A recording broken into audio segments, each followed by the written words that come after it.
well, they lost against that pick yesterday, and it seems like that's exactly what it was. They don't want to run into that same matchup they struggled against with Bjergsen. As far as EG goes, though, they have been, I don't want to say struggling, but they've not been looking as dominant as they did in lock-in. They have lost to a lot of the kind of expected top teams that they have played against so far. They lost to TL, they lost to Cloud9, they lost to 100 Thieves. They're now 2-3.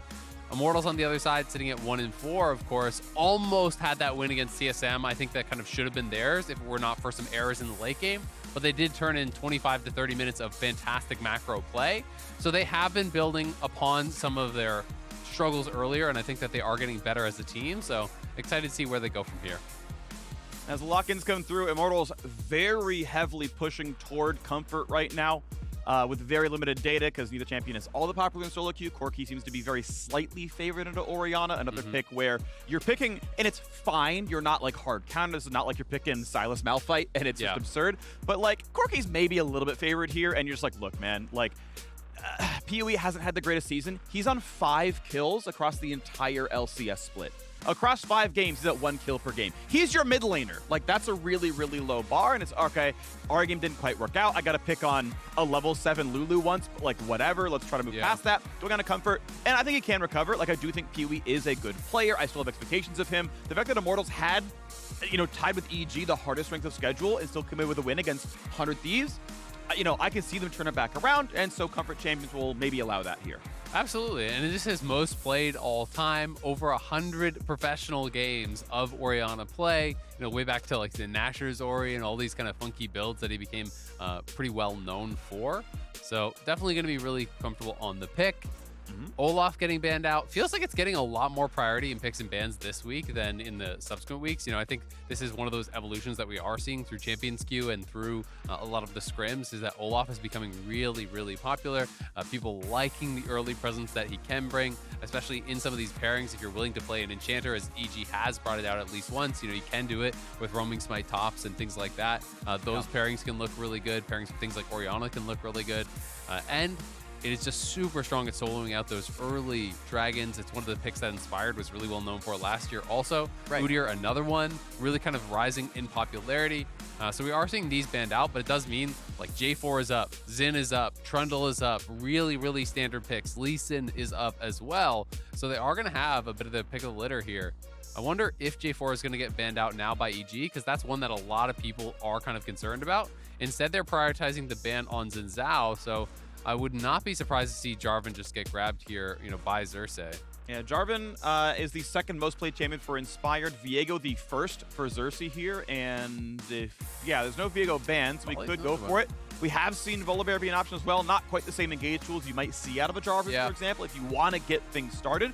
But just kind of running, ulting in, and getting a shockwave, you can flash out of it, but it is, some way to start a fight. And it's a lot of early game power. You win duels against most other early game junglers. You definitely win duels against Jarvan if that's going to be the option on the other side. So you have that early game power.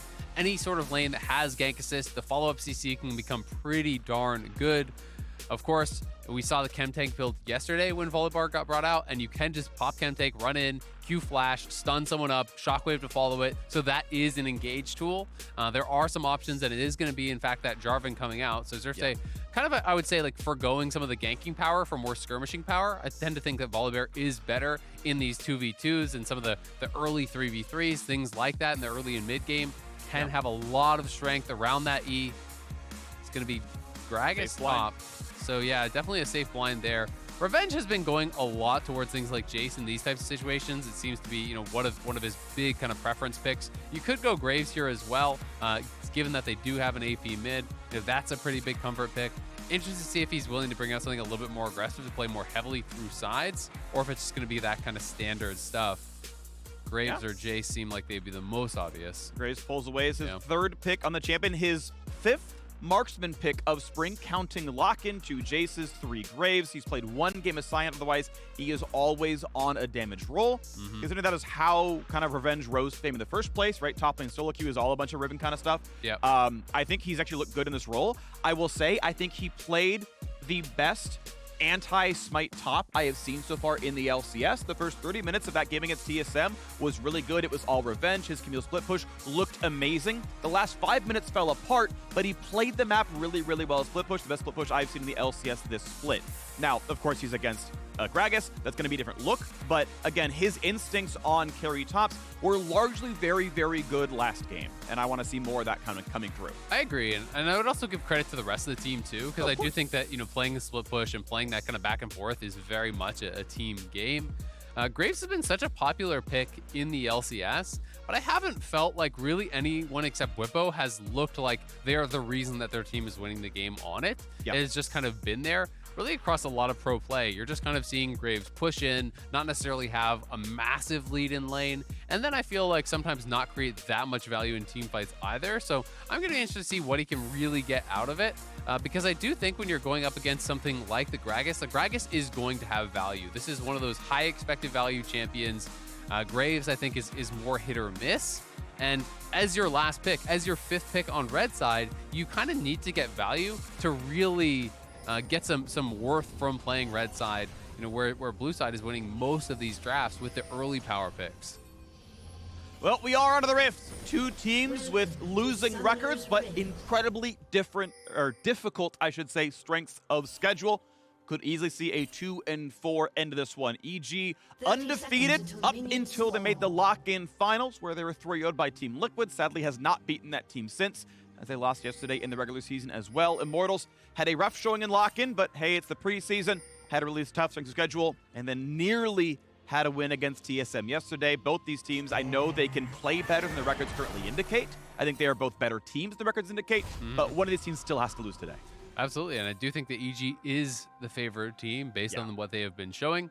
To follow up on the Graves point, I actually just checked the stats. So if you take Whippo's games out of the equation, Graves 3-9 in the LCS. Oof. With really low damage stats, really low KDA, it's not actually having a pretty big impact. So I'm gonna be excited to see if Revenge can change that a little bit here. Also worth noting, it's first strike on PowerOfEvil's Orianna. So he's one of these guys that is really about taking his own style. He is not afraid to say, no, I actually have the read that Lich Bane Ahri is good. He brought that out yesterday. No, I actually have the read that First Strike Orianna or Nashor's Tooth Orianna or whatever it may be. And he always has reasoning for it and is willing to defend it and discuss it. And that's one of the things that I do really like about him as a player, that he's not just kind of like defaulting to going the same builds and the same rune choices. I don't always think that the ones that he comes up with are amazing, but I like the creativity, and I think in a lot of cases, he has a really good read on some of these items. Yeah, I tend to agree with you, right? Like, everyone's gonna miss sometimes when you're doing stuff where you're the only one doing the tech, you're the only one doing the research. Like, you can't be perfect at all times, but yeah, I tend to respect his opinions on stuff. Xerxe sadly pulls the camp a little bit far. Not too bad on Krugs, he'll get that one anyway, but it's going to be a little bit slow. Jarvan is doing a Krug skip and a Raptor skip as well, getting to top side as soon as possible. Does the pretty standard red, both the top side camp, as long as you include Gromp or Krugs. 3 camps will always level you up, so indeed does so with the Gromp as part of that clear. But looks like he's going to keep pathing towards the bottom side, doing nothing too special. This does bypass an attempt at Xerxe maybe going for an early invade. Xerxe going for 3 camps into a west side invade. Since Graves has pressure, that's actually very likely to happen. There's even an aggressive ward down there, so this kind of makes sure Inspired doesn't lose any camp.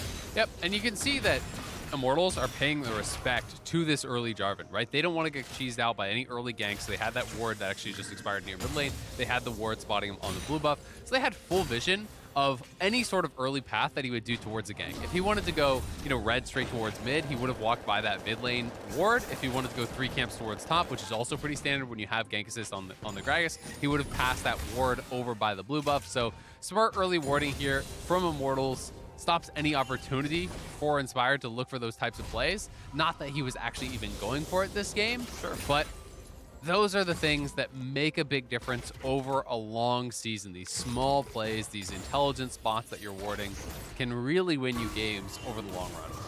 Inspired, I believe, had Smite available if he needed it.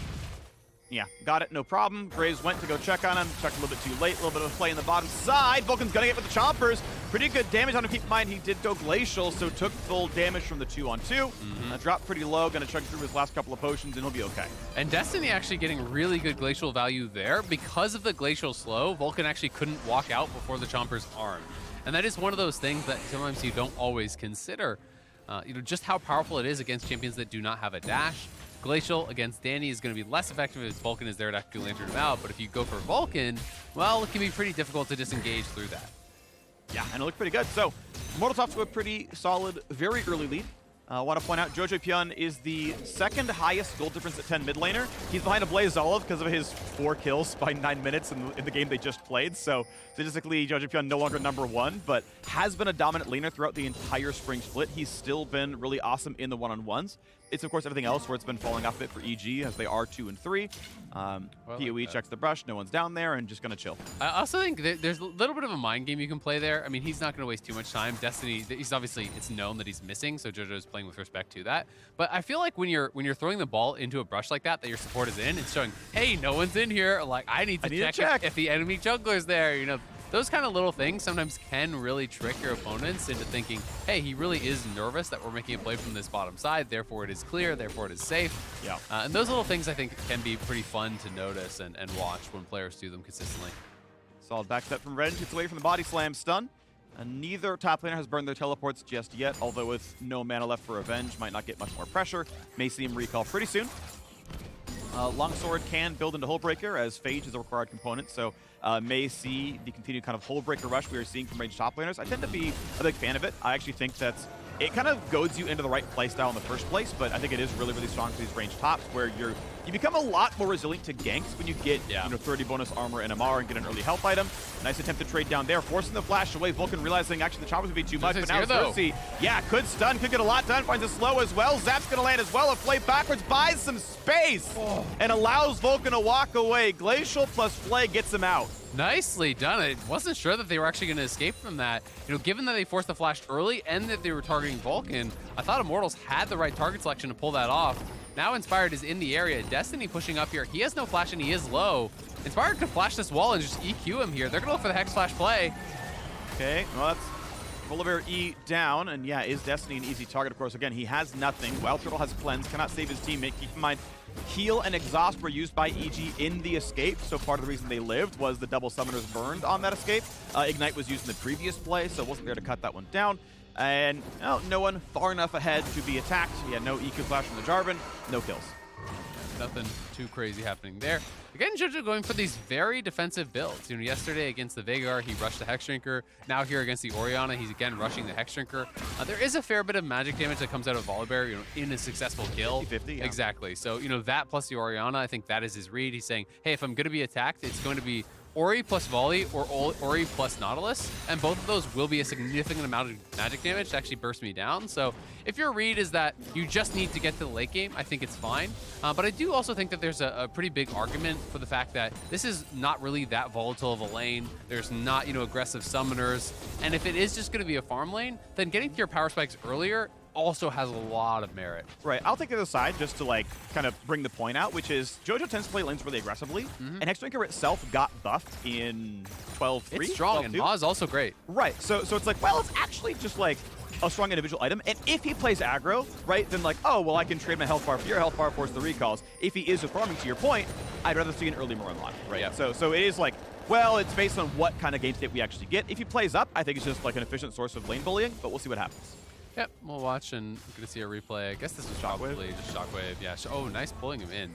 But was that flash? Okay. Yeah. It was what the flash got burned. So maybe kind of doing exactly. It's to me then it does feel like a response of oh, I don't have flash. They could look for an all-in on the next Shockwave with a flash Volibear plus this. And I think it's maybe just a little bit of tech to try to stay safe there. But again, he did it yesterday, so it may just be he's confident in the strength of his item, that it does have value. Yesterday he went Cull too, so it was much more of a greedy scaling build. He's like, I'm going tier Cull, so I'm going to get a Hexdrinker, so I don't just go, and get completely blasted off of that. Ooh, Hex Flash hook is really good. Well timed, and the cleanse is going to be enough. This time around, no flash to get away from the choppers, but still not going to be enough.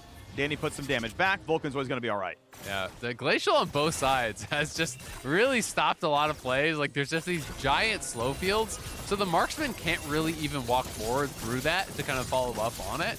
It's interesting seeing, people's reads on when to play what. Yesterday we had seen, double Aftershock in these types of matchups. Today we're seeing double Glacial, so people having their different takes. Oh, gets him in time. Will he be chain stunned? The ward is down as well. First blood at the bottom bottom lane. Xerxe claims the 400 gold. A great hook comes in, and that was so nearly Vulcan dying as well. Yeah, that was really close, but very well played. The quick ward, the CC chain, Danny cannot get through with the stun, the root, the chompers, everything being thrown on top. You know, that is a gank that I think a lot of teams might not have gone for because the Thresh has the ability to, flash over, lantern you out. In this case, not going to be able to make it happen. They get the first blood. They're going to grab the dragon as well, and Immortals off to a very nice start. Well done, 650 gold. Looks pretty solid. First dragon there as well. We have not yet seen the Rift Herald swap as the top laners keep trading back and forth. However, Revenge, as he is going towards Soulbreaker, has not built a CS lead. Impact is happily scaling up to play the tank. Yep, absolutely. And to talk a little bit more about Hullbreaker, one of the kind of things that you think about as we may see a fight here. Really exhausted on lockdown. Xerxe has his ulti, has smite. He's not in danger in any way, but they're going to hook, and that's just going to be a kill. Yeah, no one's there to help. Jojopyun gets zapped as the Valkyrie away, and even though Danny was finally on the way over as well, Orianna was in base, TPing down now. Just nothing got done, and they just could not kill Xerxe. Yeah, I mean, that seemed way too aggressive to me. If Danny's not there, you don't have anywhere close to the amount of damage to actually kill him. Jarvan's not going to do it. Your tier plus Hex Drinker Corki is not going to do it. And Immortals get back out there on the map. They actually have their marksman in the area, so they just turn and fight. Volibear is really strong in these early situations, even having the stopwatch here too. So Xerxe may be going just Zhonya second. That is a really popular build from last year. We didn't see it yesterday. It was just chem tank into pure tank, so we'll be interested to see where he goes. But the AP ratio is pretty nice for Volley, and the ability to actually dive backline and create kind of these zones of safety for your Orianna as well as your Jinx is very valuable with that item. Destiny pushing over to look for a hook, doesn't find one just yet. Quick snipe coming through. There's the smite as well, but big damage on Nautilus. Is Destiny going to drop? Should happen. There's 1, 4, 2 actually picked up with no answer. Well done, EG. Sure, Herald was claimed, but that is 900 gold and kills and assists going back into EG's pockets. Yeah, PoE not able to be there, and as a result, they're kind of focused on just finishing that Herald, and EG's focused on killing them. So able to get a couple of kills there, really big deal. Have the package to just move down towards bot and probably push in that wave. I assume that as we see this happening, you're going to have your bot lane just going towards mid, just a little bit of a lane swap there to pick up the most of this farm possible.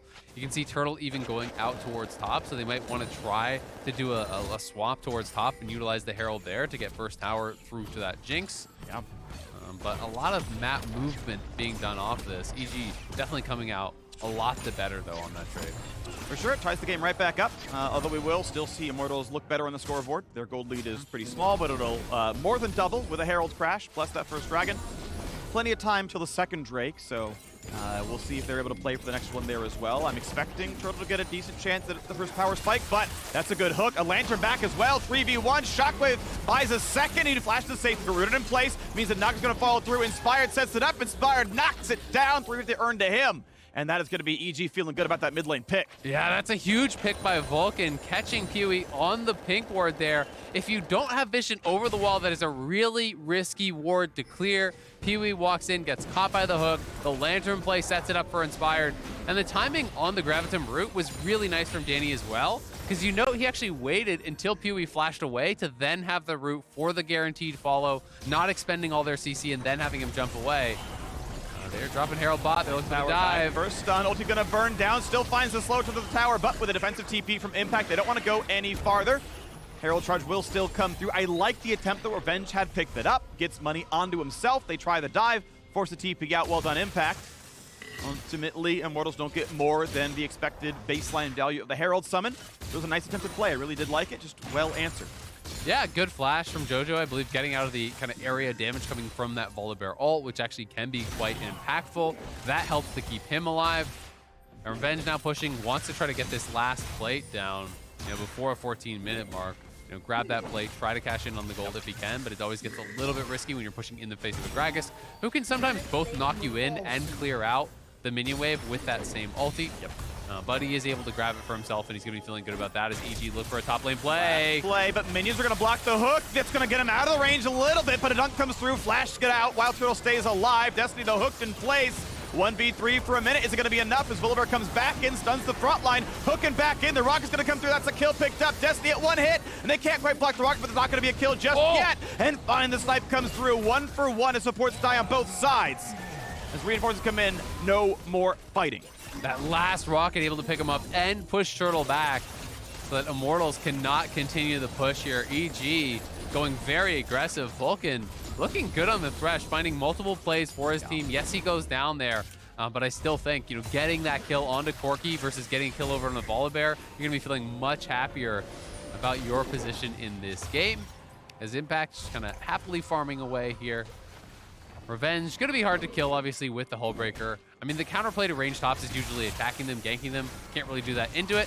You can see good kind of layering of CC, the flash in for the Flay, but Turtle knew with J4 there, he had to save his flash for the Jarvan ultimate. This turnaround here, though, from Xerxe, he is very, very strong. Jojo, though, able to thread the last rocket in to get the kill. Ooh, good sidestep from Fog. Yeah. But he gets the play. Yeah, he's going to get pulled back out. Lantern, or the hook, I believe, missed anyway. Still, the Flay was perfect. I mean, a sick dodge to be sure. Doesn't matter. Again, well played to EG. They find the kill just in time to play for the second Dragon. Gold is close between these teams, and Dragon score is going to be tied.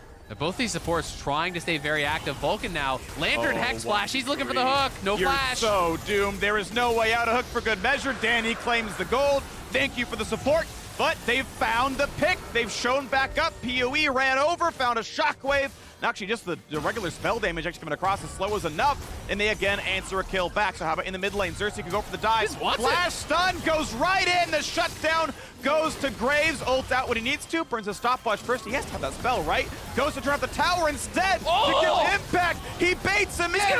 The dunk comes across, and he buys some time. That tower might kill Xerxe. It does. But they get the chase down. Revenge drops aggro. That was beautiful. Xerxe played every part of that fight perfectly. Xerxe playing like an absolute shot here, going straight in. Danny, super early flash.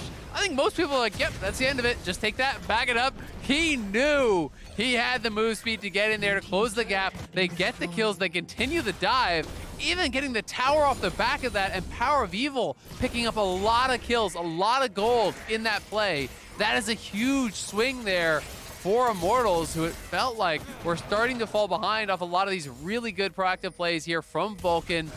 Destiny not able to quite hit that hook. Jojo with the early buffer of the Valkyrie gets away. Then Vulcan coming in. That was a great sidestep there from Destiny. Good awareness. The hook did hit that wall, but he just flayed him instantaneously. It looked like out of it. And then just back towards mid lane, wherever Volibear is, it's really tough for EG to fight right now because he is so far ahead of the pace of the game. And even building tank, you can go aggressive for this. So this is a great dive on the play, but Vulcan has to give his life for it. And that is fine, but it means look where Impact is right now. Danny is left alone because everyone's scattered to different sides. So they get the chase down, they get the kill, they take the tower, and PowerOfEvil kind of off to the races after that one. Got a lot of gold from it. Plus Revenge has just been kind of bought more time. As Impact has started to group, Revenge is just constantly pushing down these side lanes, getting additional farm. He's completed 2 items now, got all the plate gold as well. And this tower is gonna fall here pretty soon. And even though it's slow going, he's gonna stay for Alex. Actually, he's gonna guarantee it. Backdoor comes on, but he's gonna be fine. So yeah, well played there, knocks it down. And yeah, even though the very early inning phase, he's going equal CS, right? Impact's last second into the turret pretty well. He's standing up.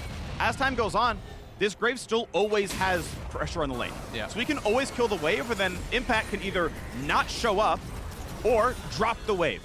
And either one kind of sucks to be impacted. So as long as Immortals are playing a reasonably high tempo and Revenge is able to look to move each time, he either builds a CS lead or kills a tower or someone dies. And I think a lot of his ability to create that pressure is kind of gifted by the fact that Xerxe has been so strong and so powerful in these skirmishes. Because often the counterplay is then, well, Gragas is going to go elsewhere, has great playmaking, and your team might just die, right? But Xerxe has been winning them so many of these skirmishes with the early gold that he got. He's had huge impact. 3-1-3, been involved in basically everything here on the Volibear, and kind of setting his team up for success, buying space for that side lane push, winning out in skirmishes even when they're sometimes down on numbers. Immortals in a really good spot here and gonna have to try to continue to play cleanly to close it out because there is very good scaling on the other team. You know, Gragas as a pure tank, he is going to outscale because he's going to have more consistent gold than the Volibear generally towards the later stages of the game. Your jungler's income starts to kind of fall off in pro play generally, as you have to start grouping. Corki and Aphelios, really strong scaling picks there too. Of course, the Orianna and Jinx can kind of match that, but EG is not going to be slouches in these team fights later on. Yeah, I want to, if we're not going to have a fight in a second, I mean, we may not, but hold on. Yep, they're going to go for the hook. Doesn't quite land. Good sidestep by Jojo, jumps away.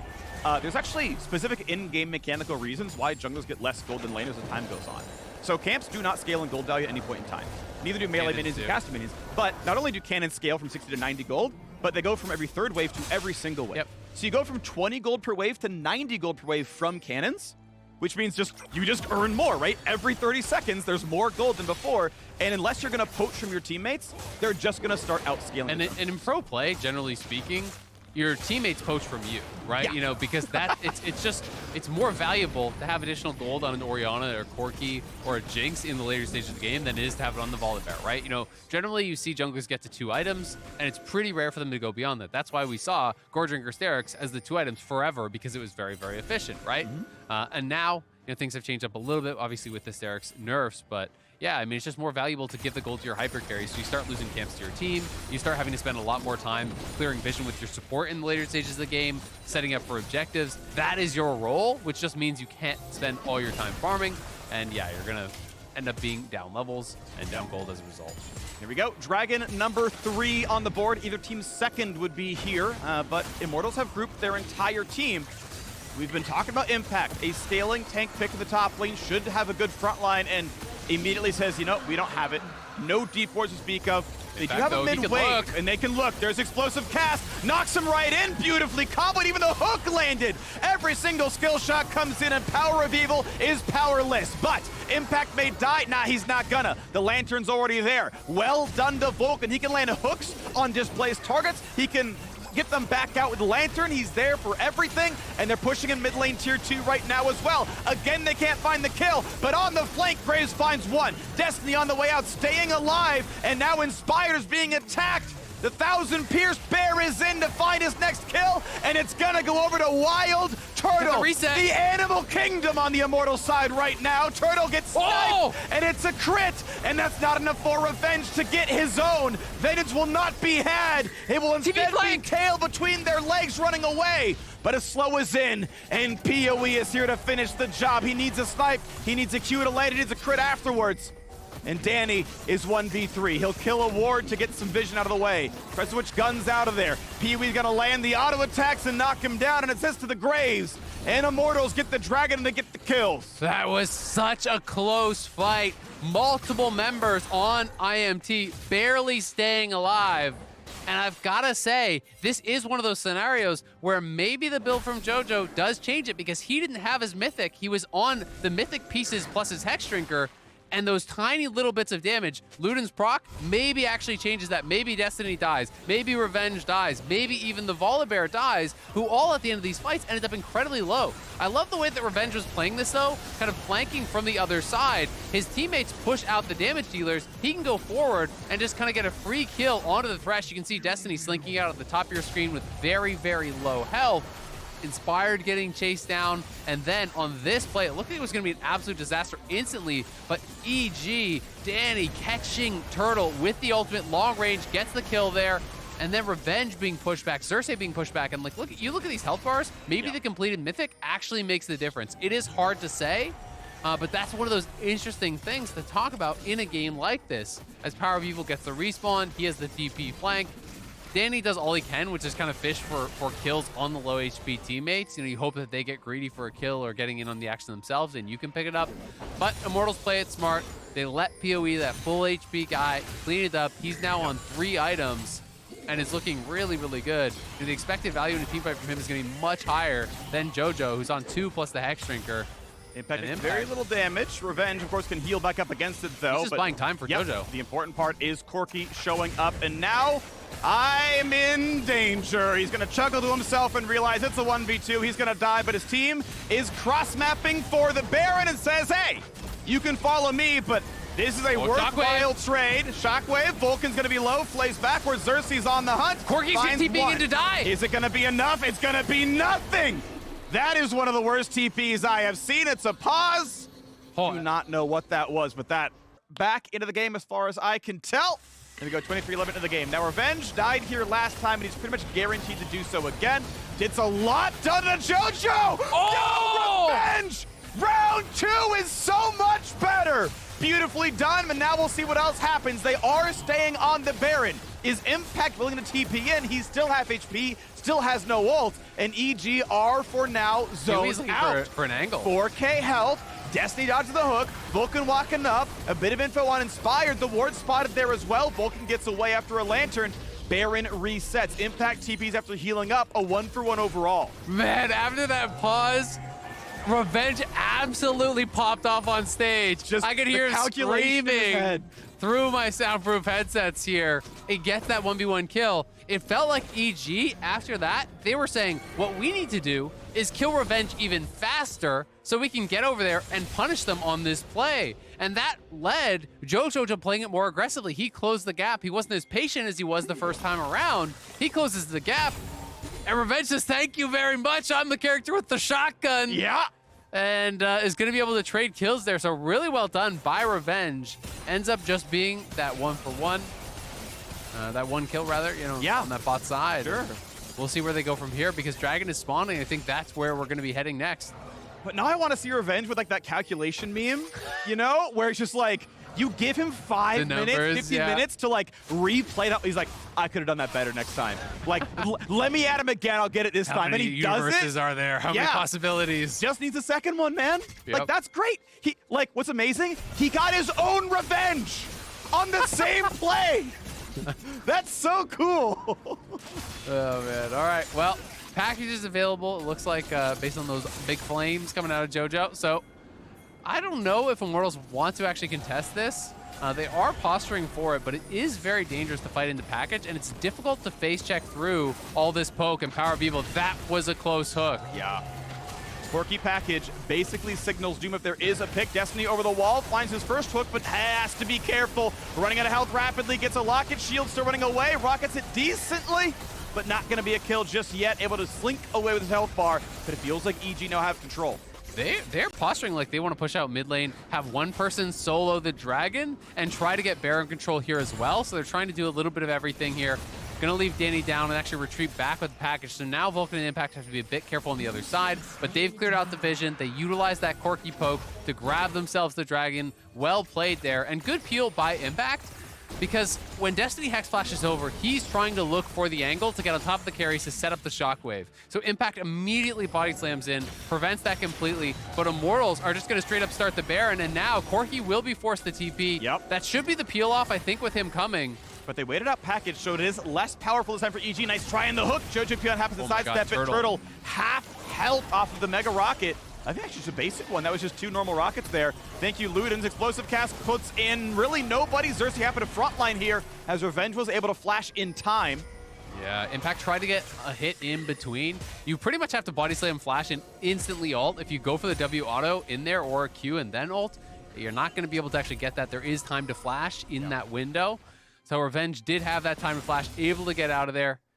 We can see this one more time on the Pro View replay. So he's actually going to have this 1v2 kill, playing it very aggressively, gets the reload. He gets kind of body bumped onto the side. It dashes past the minions. Point blank, they're able to get the kill. Look at the pop-off there from him. I heard that man screaming. He was feeling it. You love to see those kind of reactions as Immortals, again, straight back to it. They know Jojo has no package, he has no TP, and they saw him base, I believe, so they're going to maybe commit to this. He is still going to walk his way over, so what's it going to be with Inspired? Walking on the front line, has flash, has fight. They got to get him out somehow. They go to the front line, and Gragas is not tanky enough. 3K health still on the Baron, 5v4. Inspired holds the cooldowns. 2K HP, Revenge over the wall, they take the fight. Jojo flashes to safety just barely with 1 HP. Xerxe fails to get over the wall. Inspired misses the knock up there as well. Revenge isolated, Revenge trades his life 1-for-1, but AD carries down. Low health Vulcan, that's gonna be a wipe. It is just Inspired left with a Guardian Angel and no teammates left. 4 to charge down the map for IMT. I think they could potentially go for a lot here. We'll see how much they want to push for it. Do they want to just try to take inhibitor tower and then go to Baron? Do they want to go for the inhibitor? They're just going to go for tier 2, then Baron, because the respawn there on Impact is pretty short, and they want to make sure they have time to get the Baron here. Inspired did base. He's charging out from there, and Impact can TP, and they saw how low these health bars are. So I think Impact potentially could TP, but it looks like the call is just to give it up completely. I feel like they might have had enough time to get over there and try to get them to pull off. If he stayed on the map, he could have tried with 2v4 with Impact to look for a big play. Volibear able to, of course, drain tank on the Baron, and ultimately, Immortals make the call. They can get mid-tier 2 at the wave state, get the Baron, reset as well, and be on the map with no recompense. A beautifully played post-fight situation. Absolutely, and Jojo just got punished so hard here. I mean, Impact is moving forward here, trying to create space for Inspired, because they say it getting low, and he needs to make space for Inspired to be able to jump into the pit and potentially look for a steal. The big problem here, though, is Jojo gets way too aggressive, walks in, and gets hooked by Destiny, not playing with respect to the Nautilus. Does stay alive thanks to the Maw shield there just barely as the Shockwave came over top, but he's in full retreat. He can't actually auto whatsoever, so he's just a spellcaster now, knowing that PoE would catch up to him and actually take him out. Still, PoE does flash Q, finishes him off, and they're not getting enough there to actually finish off a lot of the low health bars from Immortals. So really close fight and a great hook from Destiny. That was the game-changing play in that fight. Gets the Shockwave onto Jojo, and as a result, Jojo gets very little done, as you can see. Flash for the slow, then the dunk. PoE flashless Shockwave backline. They got some reinforcements as well. Thresh already down. Impact's coming, but Impact gets nothing done. Turtle is pushed in, flashes the safety, and the Jinx resets will continue. PoE grabs 2 more kills, and Danny left alone. Looks at the shots on Turtle. Does not find the kill. Revenge over the wall now as well. And once again, EG lose the fight, -2. Yeah, they're pushing hard here now. They tried to go for that pick onto PoE. They tried to punish the fact that he had no flash, but they didn't have the follow-up because of that backline Shockwave from PoE. Heads-up play to keep the ball out on the map instead of pulling it to him for the command protect. He peels for himself. Danny and Jojo, they can't actually get in to deal the damage, so the front line just goes down. Immortals likely going to be able to grab at least 2 inhibs, you would think here. We'll see how much they can really get done, though, as the next wave comes through. Will they stay around? Instead, they want to just try to go set up for the Dragon, so it'll just be the mid lane inhib. They're not going to push on this, and they're going to try to get ready for this next Dragon to put themselves at Soul Point. 8K is the lead now. They are massively ahead. The death cap completed for PoE is a big one. He is level 16, so max rank Shockwave, and he's sitting on so much AP, over 600 at this point. It's time to set up for the Dragon. Either team's third, but with Baron buff still on. 3,600 in the Red Bull Baron power play. Immortals feel like they should have control every single time, but EG gonna get the first look at the mid lane. Immortals will in fact sit there and clear it as well. Gonna play it safely, gonna wait for moves to actually happen. It means they're gonna drop ward control though. EG are allowed in to play for vision because the Immortals reset. This is a bounty. They're gonna get it.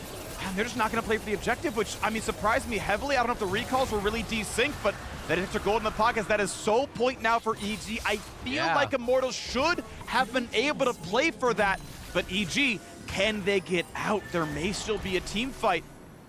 Xerxe holds the front. Graves is so far. It'd be hard for them to engage if they run straight away, but we'll see. They get a zap slow. They're still buying some time. Are they willing to take this fight? They can't. And EG able to walk away. Keep in mind, Corki still has package as well. That was synced up pretty reliably.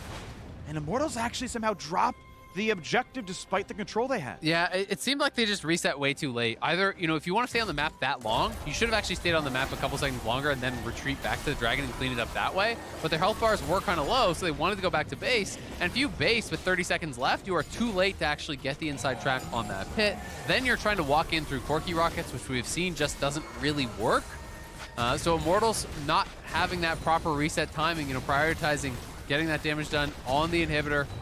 They are going to push top. They are still massively ahead in gold, but EG now, there's a bit of a light at the end of the tunnel. You know, you can see that soul and say, hey, if we can hold on, if we can take another Dragon, we're right back in this. Yeah. Of note, Infernal Soul is statistically from solo queue the least winning Dragon Soul. It's still really good, don't get me wrong. With Corki, man, it is brutal. When you have Infernal Soul with the Luden's Corki, you get hit by one rocket, it feels like you have to base as a carry. Yeah.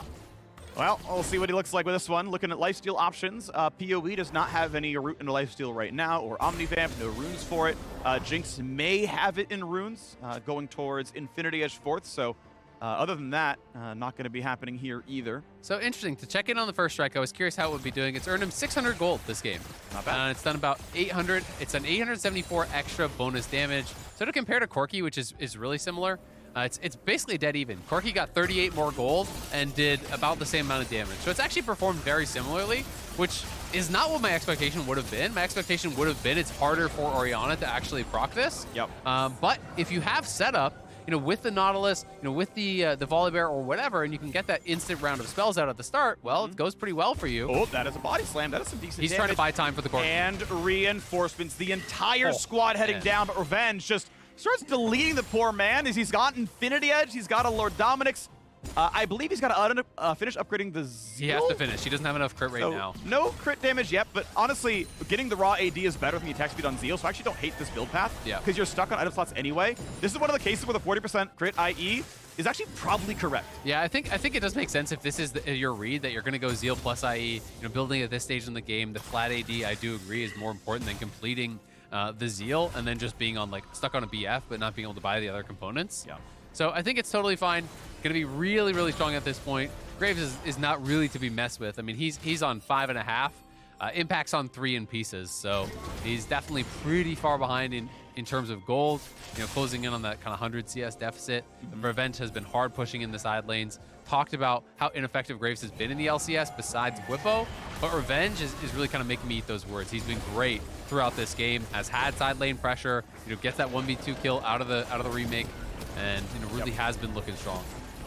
I actually would like to see Warmogs be Impact's item of choice here instead of Force of Nature, because yeah, he's holding Graves and Fawn won't do anything against him. He gets chunked to 20%, has to recall instead of walking away. Just instant kill on the Baron. Immortals claim another one. They may have dropped Dragon, but they are now taking control of the map. A 9.6 thousand gold lead. You have to believe they can knock down top lane. Mid inhibitor will respawn. You can see there's no super minions in the mid lane. Is there a play here? Yeah, they've just got to still play with respect to the power that EG has. This Corki is very threatening. Your carries have got to be careful. Make sure you're not getting caught out here. Winnable. EG trying to take a little bit of a risky path. PowerOfEvil is trying to play bodyguard here along with Xerxe, just dropping the E, zoning with the Orianna ball, trying to buy time for Turtle to actually step up and get some damage done. And we'll see. Yeah, he's definitely nervous about it because Jarvan is there, right? And I think that is his fear, is that Jarvan just gets in on him and he gets burst down. But now they're going to be able to create that space, utilizing Xerxe in the front line. Pretty good bit of damage. Turtle has to flash away. If that had hit, he was dead to Danny's ultimate. Big damage out of Jojopyun. And guess what? We're 26 seconds away from the Infernal Soul. That rocket combo maybe kills when that comes through if someone else gets some damage across. And this is where, at this stage in the game, you actually need to have Xerxe or Destiny just stand between the Corki and your carries at all times. That becomes your job. To allow WildTurtle to actually auto there, you just need to be the bodyguard. You need to actually take the bullet for Mr. President because your health is so much less important. It is difficult if you take too many subsequent ones, though, because you can get threatened as that frontliner anyway. Xerxe, though, looking for Vulcan here. Fast, Might's looking for a slow. Oh, the back TP. around. Oh, that's going to be Jarvan locked in place for a minute. Jojopyun is here. Turtle is free-firing onto the front line, and Impact just melts because MR does not tank a Jinx. Here comes a dunk in the back, but it's GA Revenge pop. isn't here. Xerxe will drop, and Revenge is going for the base, but Inspired is left alone to die. The 4v5 is won. A TP comes in. It will be canceled by a death, but Revenge is here to kill the Nexus. This time around, Immortals finish the game. Vulcan's here for the CC. Exhaust and Hook will not matter. There goes the Nexus, and Immortals take their victory. Immortals take the win against EG through the side lane play here. Revenge finishes off the Nexus as Impact TP'd in and gets punished big time on that. The TP from earlier was kind of forgiven with the chrono break, TPing in an aggressive spot. This time, he is not able to get away with it. TP's in, straight into Chompers. Immortals burst them down, even though they have the extra man there. Their team fight crumbles in the 5v4. Yep. Revenge was always pushing, always eyes on the Nexus there. He's able to close out the game here, and Immortals, such a strong bounce back week. They're able to take down EG here today. Yeah. They just narrowly didn't take down TSM yesterday. Yeah. They were like one decision away from a 2-0 weekend after a horrible start where they had lost 6 straight games between lock-in and that first weekend. Yep. So things well and truly are getting better for Immortals. 1-1 last week, 1-1 this week. Could have easily been a 2-0 though, and you gotta kind of tip your cap to them. Yeah, I mean, this really should be a 3-3 team. I say should, like 99% of that game, they were beating TSM. Level 1 from TSM was great. The late game team fights, obviously TSM outperformed them. It was like 25 straight minutes at least. But if you're in the Immortals camp, if you're an Immortals fan or Immortals player, you're like, this was basically a 2-0 week. We're basically 3-3. You beat EG, who made lock-in finals undefeated at that point, and you beat 100 Thieves, whose only losses to you, right? Like, you should feel good as Immortals, as an Immortals fan. This team has come together, and I want to see more of them. For EG, though, it's another drop here, and it's starting to look a little rough as a 2-4 squad. After how good lock-in looked, that's a scary loss to take, where this is not the record I expected of you at this point in time. Yeah, it is tough, but Immortals were able to play through those